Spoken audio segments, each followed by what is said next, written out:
জীবনে এমন কিছু কাজ রয়েছে যা আমাদের কখনোই করা উচিত নয়, যেমন আশা করা। যদি আপনি আশা করেন আর আপনার আশা পূর্ণ না হয়, আপনি খুবই কষ্ট পাবেন। এবার আপনি যদি প্রতীক্ষা করেন, করতেই থাকেন, আর সেই ব্যক্তি যদি না আসে, তাহলেও খুব কষ্ট পাবেন। আর হলো তুলনা। আপনি যদি তুলনা করতে যান, তাহলে এটাই ভাববেন যে হয় আমি বা অন্য কোনো ব্যক্তি, এই দুজনের মধ্যে কোনো এক ব্যক্তি নিকৃষ্ট। আর এই ভাবনাটাই হলো অনুচিত। যদি আমরা কথা বলি সেই সব বিষয়ে যা আমাদের করা উচিত, যেমন পরীক্ষা। এই পরীক্ষা সবসময় আমাদের আরো সফল করে তোলে, আরো শ্রেষ্ঠ করে তোলে, আরো উৎকৃষ্ট করে তোলে। আসন্ন মহাসংগ্রামের জন্য আমাদের প্রস্তুত করে তোলে এই পরীক্ষা। তাই এই পরীক্ষার থেকে কখনোই পালাবেন না, এর সম্মুখীন হন। আর হলো কর্ম, সব থেকে কঠিন সময়ের, তাহলে সেটা হলো বিচ্ছেদের। যা বন্ধ করবেন না। তুলনা করার বদলে কর্ম করুন, প্রতীক্ষা করার বদলে কর্ম করুন, আর আশা করার বদলে কর্মই করুন। জীবন সফল হয়ে যাবে। দেখুন, সবার শেষে সত্যি বলতে এই কর্ম আর এই পরীক্ষা, এই দুই আমাদের জীবনকে সুখী করে তুলতে পারে। আসুন আর আমার সাথে ভালোবেসে বলুন, রাধা রাধা। মানুষ তার জীবনে শিক্ষা এবং প্রেম, এই দুই লাভ করে তার মাতা, পিতা এবং গুরুর কাছ থেকে। কিন্তু মানুষ সব থেকে বেশি ভালোবাসে নিজের মাতাকে, কারণ মাতা খুব নির্মল চিত্তে ভালোবাসে, শান্ত মনে আমাদের অন্তরে শক্তির সঞ্চার করে থাকেন, আমাদের উৎসাহ দেন, বলশালী করে তোলেন।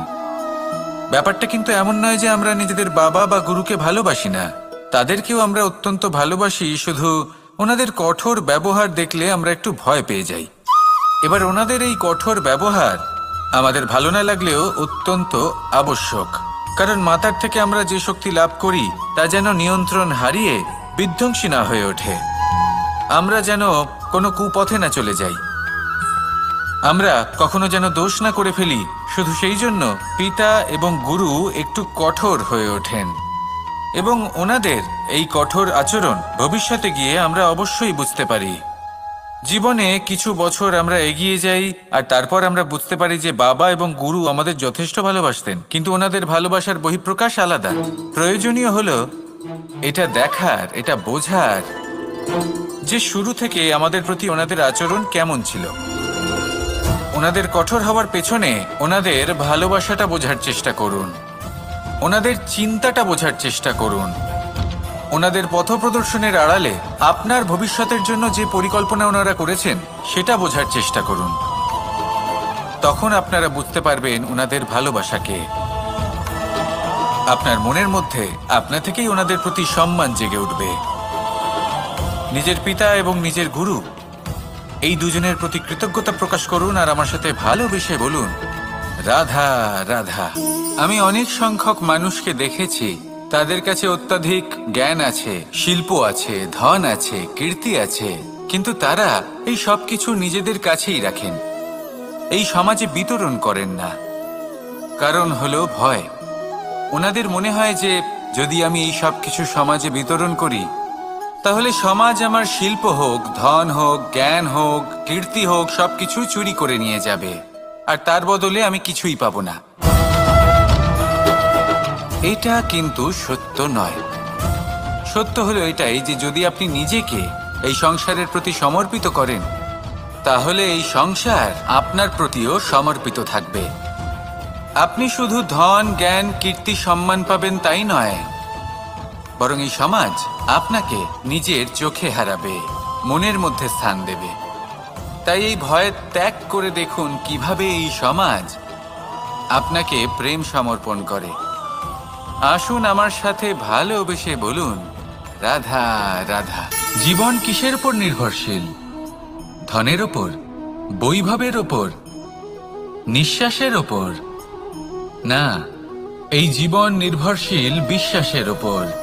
বিশ্বাস নিজের ওপর, বিশ্বাস আমাদের আপনজনের ওপর। কিন্তু যখন এই বিশ্বাস ভেঙে যায়, তখন মানুষের মনও ভেঙে যায়। আর তারপর সে অন্য কিছু করতেই পারে না, তখন কি করা যেতে পারে? 3টে কাজ আছে যা আপনি করতে পারেন। প্রথম, ভালোবাসা। যাকে আপনি ভালোবাসেন, যারা আপনাকে ভালোবাসে, ভুল যারই হোক না কেন, তার কাছে ক্ষমা চাইতে কখনোই সংকোচ বোধ করবেন না। দ্বিতীয় হলো বিশ্বাস। যারা আপনাকে ভালোবাসেন, আপনাকে বিশ্বাস করেন, তাদের বিশ্বাস কখনো ভাঙবেন না। তৃতীয় হলো আশা। যারা আপনাকে ভালোবাসেন, আপনাকে বিশ্বাস করেন, তাদের আশা আপনার সাথে জড়িত। তাদের থেকে কখনো কিচ্ছু লুকোবেন না। এই 3টে কাজ করুন আর এই জীবন সুপ্রসন্ন হয়ে বলবে, রাধা রাধা। মানুষের জীবনে 2 ধরনের আবেগ থাকে যা চিরকাল তার সাথে বসবাস করে। প্রথম, স্বপ্ন। দ্বিতীয়, অজুহাত। তাদের আত্মসম্মান এবং অহংবোধের বিরুদ্ধাচরণ করা। তাদের মনে হয় যে যদি আমরা নত হই, সংসার আমাদের দুর্বল হবে, আমাকে ওখানে ঘুরতে যেতে হবে, আমায় জীবনে এই অসম্ভব কাজ বাস্তবায়িত করে দেখাতে হবে, আদি ইত্যাদি। এবার ঠিক যেমন স্বপ্ন দেখেন, সেইভাবে অজুহাতও খুঁজে নিয়ে আসেন। আমি এই স্বপ্ন পূরণ করতে পারলাম না, কারণ আমাকে কেউ সাহায্যই করল না, কারণ আমি দুর্বল হয়ে পড়েছিলাম, কারণ আমার কাছে সময়ই ছিল না, আদি ইত্যাদি। এবার সাফল্য এবং অসফলতার মাঝখানে এই ধরনের সংঘর্ষ হতে থাকে। সাফল্য তখন লাভ করা সম্ভব যখন আপনার স্বপ্ন আপনার অজুহাতের থেকে অনেক বড় হয়, আর অসফলতা তখন পাবেন যখন আপনার অজুহাত আপনার স্বপ্নের থেকে অনেক বড় হয়। আপনি যদি সাফল্য লাভ করতে চান, তাহলে চেষ্টা করতে থাকুন, পরিশ্রম করুন। যদি অসফল হন, তাহলে ভয়ভীত হওয়ার কোনো প্রয়োজন নেই। নিজের ভুল বুঝুন, তাকে শুধরে নিন, আবার চেষ্টা করুন। কিন্তু যদি নিজের জীবনে অজুহাত নিয়ে আসেন, তখন স্বপ্ন কখনো পূরণ হবে না। আসুন আমার সাথে ভালোবেসে বলুন, রাধা রাধা। ভয়ের সাথে আমরা সবাই পরিচিত, কষ্টও আমরা সবাই পেয়েছি। কখনো কখনো আমরা অসুস্থ হয়ে পড়ি, আর এমন সময় হলে মাতার মমতা, কখনো বাবার স্নেহ, কখনো বন্ধুদের পাশে থাকার অনুভূতি আমাদের রোগ নিরাময়ে সাহায্য করে। কখনো যদি আমরা নিরাশ হয়ে পড়ি, তখন যদি আমাদের কোনো আপনজন আমাদের 2টো ভালো কথা বলে, তখন আমাদের মনোবল বেড়ে যায়। ঠিক তেমন সংসারের এই রঙ্গমঞ্চে যদি আপনি পীড়িত অনুভব করেন, কিছু শুভ কথা আলোচনা করুন, কিছু স্তুতি গান করুন, কিছু মুহূর্তের জন্য হলেও নিজের ইষ্টদেবের কথা স্মরণ করুন আর প্রার্থনা করুন। সাহস বাড়বে, শক্তিও বৃদ্ধি পাবে এবং সামনে এগিয়ে চলার পথও দেখতে পাবেন। তখন এই মন প্রসন্ন হয়ে বলবে, রাধা রাধা। কখনো কখনো অন্ধকারের সাথে লড়াই করার জন্য আমরা প্রদীপ জ্বালাই। এতে প্রথমে সলতে রাখি, তারপর তেল ঢালি, তারপর আগুন জেলে এটা প্রজ্বলিত করি। তারপর একটা সময় আসে যখন এই প্রদীপ নিভে যায়। কারণটা কি? কারণ কি এটা যে প্রদীপের প্রকাশমান হওয়ার ক্ষমতা সমাপ্ত হয়েছে? না, এই যে আগুন আমরা দেখতে পাচ্ছি, এই আগুনের জন্য যে শক্তির প্রয়োজন হয় তা আসে এই তেল থেকে। যদি এই তেল সমাপ্ত হয়ে যায়, তাহলে এই প্রকাশ তাও সমাপ্ত হয়ে যায়। আর আমাদের জীবনে এই তেল হলো আমাদের কর্ম, আর এই আগুন আর এর দ্বারা উৎপন্ন হওয়া প্রকাশ আমাদের ভাগ্য। যত আমাদের কর্ম ক্ষীণ হতে থাকবে, আমাদের ভাগ্য সৌভাগ্য কোথাও না কোথাও লুপ্ত হয়ে যাবে। যে উজ্জ্বল ভবিষ্যৎ আমরা চাইছি, তা কখনো লাভ করতে পারবো না যদি কর্ম না করি। ঠিক যেমন তেল ছাড়া অগ্নি উৎপন্ন হয় না, তেমনি কর্ম ছাড়া সৌভাগ্য হয় না। আর যেমন কর্ম, তেমন ভাগ্য। তাই সবসময় কর্ম করতে থাকুন, কর্ম করা থামাবেন না। আর আমার সাথে ভালোবেসে বলুন, রাধা রাধা। জীবনে 3টি বিষয় আছে, 3টি বস্তু আছে, তারা যেন আপনাকে কখনো বশে না করে নিতে পারে। প্রথম হলো ধন। ধন যতক্ষণ আপনি ব্যবহার করতে থাকেন, যতক্ষণ তা আপনার কাজে আসছে, ততক্ষণ ঠিক আছে, এই ধন আপনার কাছে অমৃত। কিন্তু যখন এই ধন আপনাকে ব্যবহার করতে শুরু করে, বুঝে যাবেন যে আপনার পতনের সময় শুরু হয়েছে। দ্বিতীয় বিষয়, ফেলে আসা অতীত। যাই করুন, আপনি অতীত পাল্টাতে পারবেন না, আর এই সত্যিটা আপনিও জানেন। কিন্তু তাও এর বশবর্তী আমরা হয়ে পড়ি, আর যখন তাই হয় তখন এই সংসারে আমরা যেখানেই যাই না কেন, যত বড়ই সুখ লাভ করি না কেন, সেই সব আমাদের কাছে তিক্ত বলে মনে হয়। তৃতীয় বিষয়, আপনার আশেপাশের মানুষ ভিন্ন ভিন্ন ধরনের মানুষ হয়, যাদের চিন্তা ভাবনা এবং দৃষ্টিভঙ্গি ভিন্ন ভিন্ন প্রকারের। যদি এদের বশবর্তী আপনি হয়ে পড়েন, তাহলে কেউ বলবে এটা করো, এটা ভালো। কেউ বলবে এটা করো না, ওটা করো, ওটা ভালো কাজ। কেউ বলবে এই দুটোই করো না, অন্য কিছু করো। এই কথাগুলিতে আপনি এতটাই জড়িয়ে পড়বেন যে আপনি লক্ষ্যভ্রষ্ট হয়ে পড়বেন। তাই এই 3 বিষয় থেকে সাবধানে থাকবেন। যদি কোনো কিছু বশ করতে হয়, তাহলে আপনাকে বশ করতে হবে আপনার আজ। আপনি বড়দের আশীর্বাদ কিভাবে লাভ করেন? আপনি নত হয়ে তবেই তাদের আশীর্বাদ লাভ করতে পারেন, তাই না? ভেবে দেখুন নিজের বর্তমানকে, এটা খুব প্রয়োজনীয়। এটা ভাববেন যে এই সময়ের সদ্ব্যবহার আমি কিভাবে করব, সময়কে শাসন কিভাবে করব, ওই কর্ম কিভাবে করব যাতে ভবিষ্যতে কখনো আমার আফসোস না হয়, বরং এই সংসার আমাকে নিয়ে গর্ব করবে, সেই কর্ম করুন। আর যখন আপনি এটা শিখে নেবেন, তখন আপনি নিজেই নিজেকে প্রকৃত অর্থে ভাগ্যশালী করে তুলবেন। আসুন আমার সাথে ভালোবেসে বলুন, রাধা রাধা। অনেক সময় আমরা কারোর নীরবতাকে তার দুর্বলতা ভেবে বসি। হতেই পারে সেই ব্যক্তি উত্তর দিতে চাইছেন না, হতে পারে অন্য কোনো কারণ আছে যা আমরা বুঝতেই পারছি না। সেই জন্য তাকে দুর্বল ভেবে নেওয়া অনুচিত। দেখতে গেলে এই বিশাল সমুদ্র এও কিন্তু নীরব, শান্ত হয়। কিন্তু যখন সে রুদ্র মূর্তি ধারণ করে, তখন কি হয়?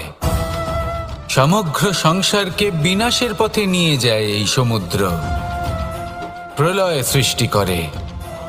সেই জন্য কারোর সহ্য শক্তিকে দুর্বলতা বলে মনে করবেন না।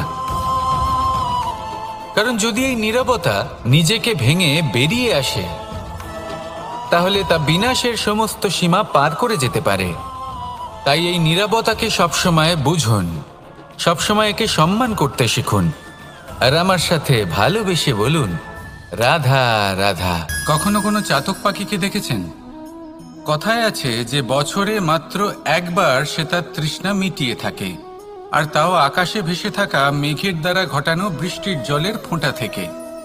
আর কোথাও থেকে সে তার তৃষ্ণা পূরণ করে না। সারা বছর সে নিদারুণ গরম সহ্য করে, তীব্র শীতও সহ্য করে, শুধু এই আশা নিয়ে যে বছরে একবার অন্তত সেই মেঘের ঘন ঘটা হবে, বৃষ্টি হবে, আর সে তার তৃষ্ণা নিবারণ করবে। এটা আসলে কি? এটা আসলে বিশ্বাস। সেই বিশ্বাস যে বছরে একবার সেই মেঘ আসবে তৃষ্ণা নিবারণ করতে। যেমন দেখুন, একটা সূর্যমুখী ফুল সারা রাত অন্ধকারের সাথে যুদ্ধ করে, কারণ তার বিশ্বাস যে ভোরবেলায় সূর্য তাকে অবশ্যই দর্শন দেবেন। সেটাও বিশ্বাস ছিল যার উপর ভরসা করে মনু একটা নৌকা নিয়ে বেরিয়ে পড়েছিলেন এবং সমস্ত সৃষ্টিকে প্রলয়ের হাত থেকে বাঁচিয়েছিলেন। সেটাও ছিল ভালোবাসার প্রতি বিশ্বাস, যার উপর ভরসা করে বানর এবং ভাল্লুক সেনা নিয়ে শ্রীরাম আক্রমণ করেছিলেন সমস্ত বরদানপ্রাপ্ত অসুরগণ এবং রাক্ষসগণের লঙ্কায় এবং জয় লাভ করেছিলেন। এই বিশ্বাসই হলো এই বিশ্বের আশা। বিশ্বাস রাখুন যে আপনি হলেন সর্বশ্রেষ্ঠ এবং শুধুই নিজের কর্ম করতে থাকুন। এই বিশ্বাসের আশাই আপনাকে প্রতি মুহূর্তে বল প্রদান করবে। এ হলো আমার বিশ্বাস। আসুন আর আমার সাথে ভালোবেসে বলুন, রাধা রাধা। যোগাসন। যোগাসনে আসন অত্যন্ত গুরুত্বপূর্ণ। এবার আমি বলবো সবথেকে শ্রেষ্ঠ আসন কোনটি। আশ্বাস। নিজেকে আশ্বস্ত করতে থাকুন যে আমি আছি, সব ঠিক হবে, যা হচ্ছে ভালোর জন্য হচ্ছে।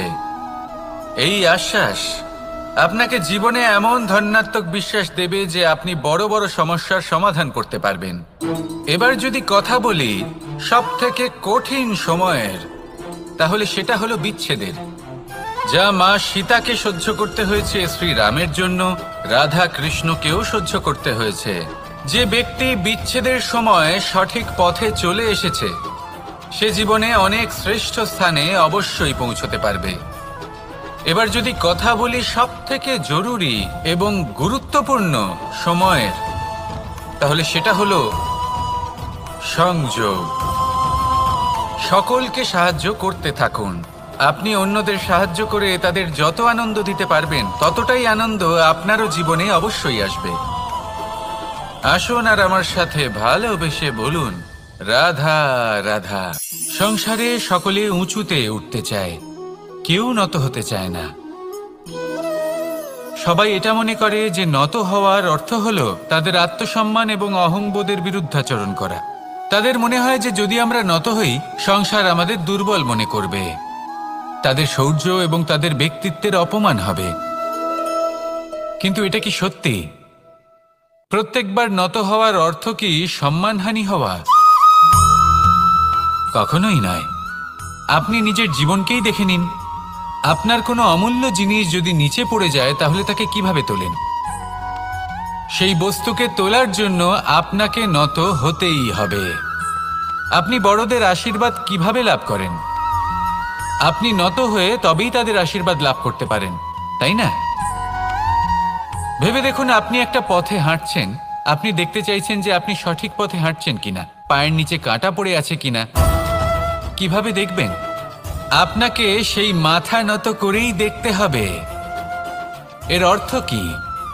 অর্থ খুব সহজ। প্রত্যেকবার নত হওয়া অনুচিত নয়, সেটা কোনোভাবেই সম্মানহানি নয়। পরিস্থিতি অনুসারে এবং যেখানে প্রয়োজন আপনি নত হতে শিখে গেলে আপনি অনেক কিছুই লাভ করতে পারবেন। জ্ঞান, মান, গুণ, বিশ্বাস। সেই জন্য প্রয়োজন এবং পরিস্থিতি অনুসারে নত হতে শিখুন, এতে অনুচিত কিছুই নেই।